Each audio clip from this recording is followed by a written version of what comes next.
जय हिंद दोस्तों, मेरा नाम है एसबी सिंह और मैं अपने YouTube चैनल फिनमाइन इंडिया पे आपका स्वागत करता हूँ। मैं बिना टाइम वेस्ट किए मैं आपको 3 चीज़ों के बारे में बताने के लिए आया हूँ और ये 3 चीज़ें ऐसी हैं जिनमें बहुत सारे लोगों को, आई नो कि आप में से बहुत सारे लोग इन सब चीज़ों को अच्छे तरीके से समझ रहे होंगे, लेकिन आप में से बहुत सारे ऐसे लोग हैं, बहुत सारे, जिनको इनका बेसिक टर्म नहीं पता। बस उन्होंने कहीं से सुन लिया कि म्यूचुअल फंड कुछ होता है, एसआईपी कुछ होता है, एसडब्ल्यूपी कुछ होता है, बट उनका कोर नॉलेज कि एक्चुअल में ये होता क्या है उनको नहीं पता। आई एम डैम श्योर, क्योंकि मैं जितने लोगों से मिलता हूँ अराउंड, यदि मैं 100 लोगों से मिलूँ उनमें 10% भी लोग ऐसे नहीं हैं जो 100% मेरे को बता सके कि ये एसआईपी का ये मतलब होता है, एसडब्ल्यूपी का ये मतलब होता है, दोनों में डिफरेंस ये होता है। तो मैं आज आपको वो 3 चीज़ें हैं आज मेरे साथ, एसआईपी, एसटीपी और एसडब्ल्यूपी, 3 चीज़ें, तीनों चीज़ों के बारे में मैं आज आपको अच्छे से एक्सप्लेन करूंगा और एक्सप्लेन भी ऐसे करूंगा जिससे कि आपको फर्दर कभी किसी अदर जगह से रिक्वायरमेंट नहीं होगी इन सब चीज़ों को जानने की। तो सबसे पहले हम स्टार्ट करते हैं एसआईपी के बारे में। तो जब हम बात एसआईपी की करते हैं तो उसके साथ एक और टर्म जुड़ जाता है, lump sum investment. SIP investment and lump sum investment, ये दोनों इन्वेस्टमेंट म्यूचुअल फंड में काफ़ी पॉपुलर है। हालांकि अभी इंडिविजुअल स्टॉक्स में भी हम एसआईपी और लमसम कर सकते हैं, लेकिन मैं म्यूचुअल फंड के टर्म्स में बात कर रहा हूँ। तो अभी मैं एसआईपी की बात करता हूँ, systematic investment plan. That means कि आप कोई भी इन्वेस्टमेंट कर रहे हैं उसको एक सिस्टम में कर रहे हैं, आप डिसिप्लिन वे में कर रहे हैं। यदि आप हर महीने की 10 तारीख को अपनी एसआईपी की डेट फिक्स करते हैं, मान लो यो कि 2000 रुपये आपने हर महीने फिक्स कर दिया कि हर महीने की 10 तारीख को मैंने 2000 रुपये डिडक्ट करा दूंगा, तो ये क्या आपके लिए बेटर है? या फिर आपके पास यदि लार्ज अमाउंट पड़ा हुआ है, 5 लाख, 10 लाख, 20 लाख, 50 लाख, यदि एक लार्ज अमाउंट पड़ा हुआ है, आपके लिए वो बेटर है कि जब भी मार्केट डंप करता है मैं 10% और 20% इसको लमसम इन्वेस्ट करूँ। तो कौन सा कंडीशन आपके लिए बेटर है, एसआईपी या लमसम? एसटीपी क्या है? Systematic transfer plan. अब ट्रांसफ़र प्लान का मतलब कि आपने 50 लाख रुपए पूरे के पूरे या तो गोल्ड में या डेट फंड में डाल दिए। अब गोल्ड और डेट फंड में इसलिए बोल रहा हूँ क्योंकि ये बहुत स्लोली, यदि गिरते भी हैं तो बहुत स्लोली गिरते हैं, बहुत फास्ट नहीं। लेकिन ऑन एन एवरेज मान के चलो कि 50 लाख रुपए पे यदि 1% का भी मंथली इवन 0.5% भी बनता है ना, तो 50 लाख का 0.5% कितना हो गया आप खुद बताओ? 25,000। इट मीन्स कि वो 25,000 आपके उस 50 लाख में एड ऑन हुआ।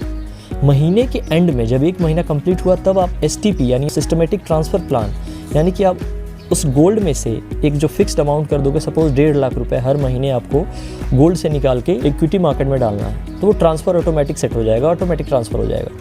तो वो ट्रांसफ़र होगा तब तक यदि आपका 1% भी ग्रो कर गया वो 50 लाख, तो 50,000 उस पर एड ऑन हो गया, तो अब हो गया 50 लाख 50,000, उसमें से आपके 1.5 लाख निकल गए, तो आपके पास बचे 49 लैक्स। और 49 लैक्स नेक्स्ट मंथ अगेन यदि आप ऐड ऑन करो 1%, 49,000 वो फिर से ऐड ऑन हुआ। तो ऐसे ऐसे करके जब आप ट्रांसफ़र करोगे ना, तो आपके पास ये 50 लाख तो इन्वेस्ट होगा ही होगा, उसके साथ 10 से 12 लाख रुपए एडिशनल और आ जाएंगे आपके एंड तक, यदि आपने 4 साल में इन्वेस्ट टोटल किया, 5 साल में इन्वेस्ट किया। तो ये क्या होगा कि कहीं ना कहीं आपको 10% का एक्स्ट्रा बेनिफिट दे के जाएगा। ठीक है, तो ये हो गया एसटीपी। ये एसटीपी उन लोगों के लिए अच्छा है जो अपना, सपोज अभी म्यूचुअल फंड से किसी ने 1-1.5 करोड़ रुपए निकाल लिए और उसको अब लग रहा है कि अब कहाँ डालो। कई लोग कहेंगे कि एसडब्ल्यूपी में डाल लो, कई लोग कहेंगे एसटीपी में डाल लो। अपने खुद के नॉलेज और सिचुएशन के हिसाब से आपको डिसीजन लेना है कि आपको एग्जैक्ट कहाँ डालना है। अब एसडब्ल्यूपी पे मैं आता हूँ, सिस्टमेटिक विड्रॉल प्लान। अब सिस्टमेटिक विड्रॉल प्लान क्या होता है कि आप मान के चलो कि आपने 1 करोड़ रुपये आपके पास हैं अभी और आपने उसको इन्वेस्ट करना है। अब आप सोचोगे कि मैं 1 करोड़ रुपये बैंक में रख दूंगा। बैंक में रखने से आपको क्या मिलेगा?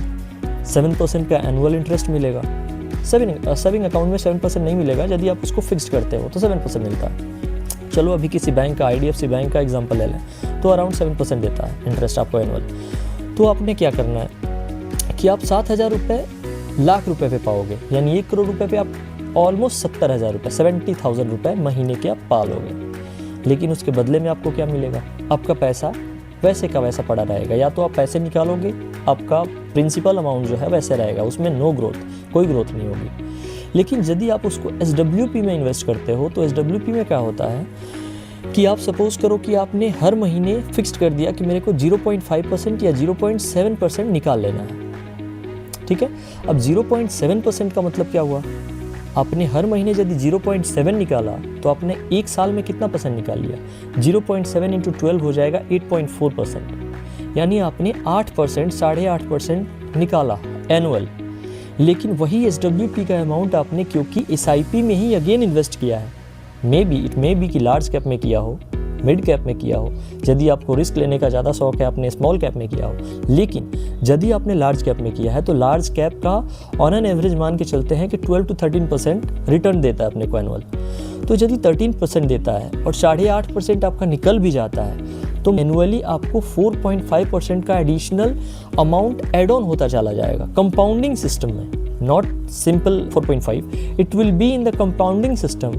एंड जब आप उसको 15-20 साल तक के बाद देखोगे ना, तो जो आपने पैसे निकाले हैं हर महीने 70,000, वो तो आपने निकाले ही है। जो आपका 1 करोड़ का कॉपस था वो आज 20 साल के बाद कहीं ना कहीं 5 से 6 करोड़ रुपए बन चुके हैं, क्योंकि वो आपके हर महीने की जो 4.5%, अराउंड 5%, 4% जो भी आपने एड ऑन करा है ना ऑटोमेटिकली कंपाउंडिंग वे में, वो आपके अमाउंट का कॉर्पस जो है वो काफ़ी बढ़ा देगा।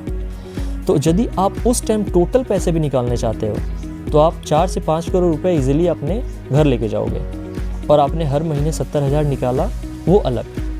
तो अब आपको डिसाइड करना है कि STP बेटर है, SWP बेटर है, SIP बेटर है, बट तीनों अलग अलग सिनेरियो में अलग अलग पर्सन के लिए वैलिड है।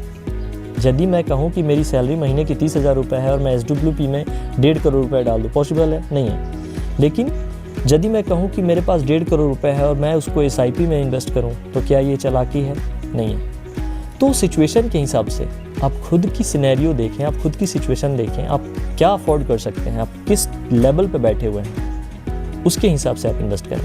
Thank you. यदि वीडियो पसंद आए तो आप मेरे चैनल को सब्सक्राइब कर सकते हैं, बट यदि आपको एक्चुअल में चीज़ें समझ आई हो, यदि नहीं आई हो, you are free to go. Thank you.